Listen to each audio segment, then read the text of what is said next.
I'm gonna take my best stab at this. I don't know if I'm coming at it in the the way that you're hoping, but here's my best effort. It's two parts.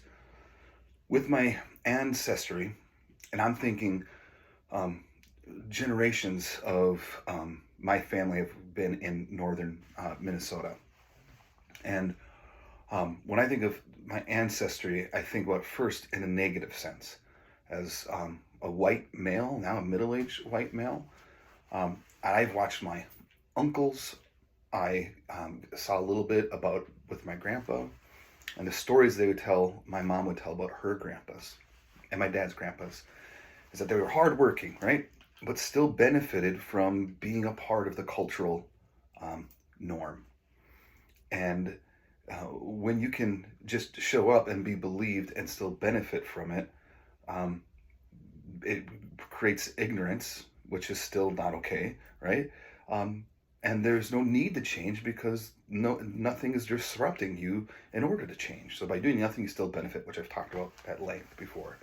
Um, but what I've seen happen, like a practical example, I went and talked with a pastor about this about a year ago in my area transformation of helping evangelical spaces get clear about their policies in regards to queer people and queer inclusion, and then get clear, um, public, and accessible ways. And so I went to this one guy, and he was so angry at me. And he looked at me, he goes, "No one is talking about this," which made me concerned. Then I'm like, this is not a safe place. This guy's out of touch. Um, but no one talks about it because everyone's benefiting from the system. They have queer people are just these nameless, faceless threats to their existence or power or whatever it is. But then on the inverse side, when I think about my ancestry in a positive way, the first thing I thought of was my old man. My old man taught at Carleton High School. It's where I graduated from. And this is a rural farming school. Um, I had a graduating class of 45 people. My dad taught there for like 34 years.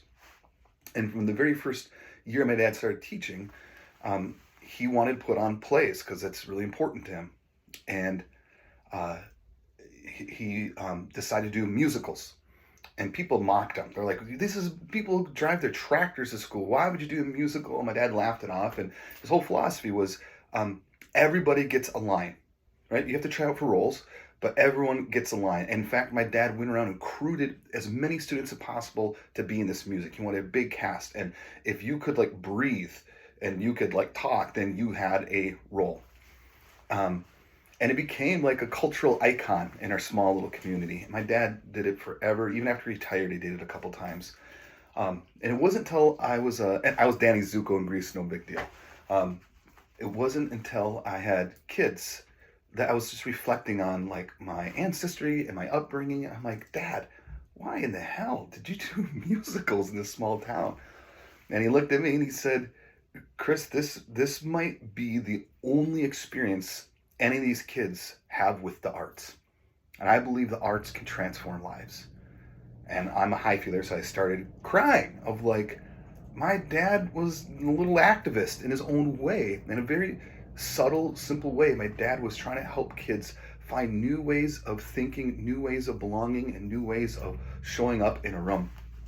And so how I feel that same um, drive I'm carrying with my dad of I want to help churches or evangelical spaces find new ways of thinking and new ways of belonging, and maybe have their mind blown that maybe something different than what their experience could actually be something that adds value to their life, their community lives, and queer people's lives. And regardless of where they fall on the policy, I mean, I hope that they change the policy, but regardless of where they fall, maybe they could have compassion. Maybe they could have some empathy of, oh, by me being vague might hurt them, and the church might get clear of what it is to show at least some sort of respect and safety to queer people. I don't know if I'm even close, but it was really fun thinking about my old man.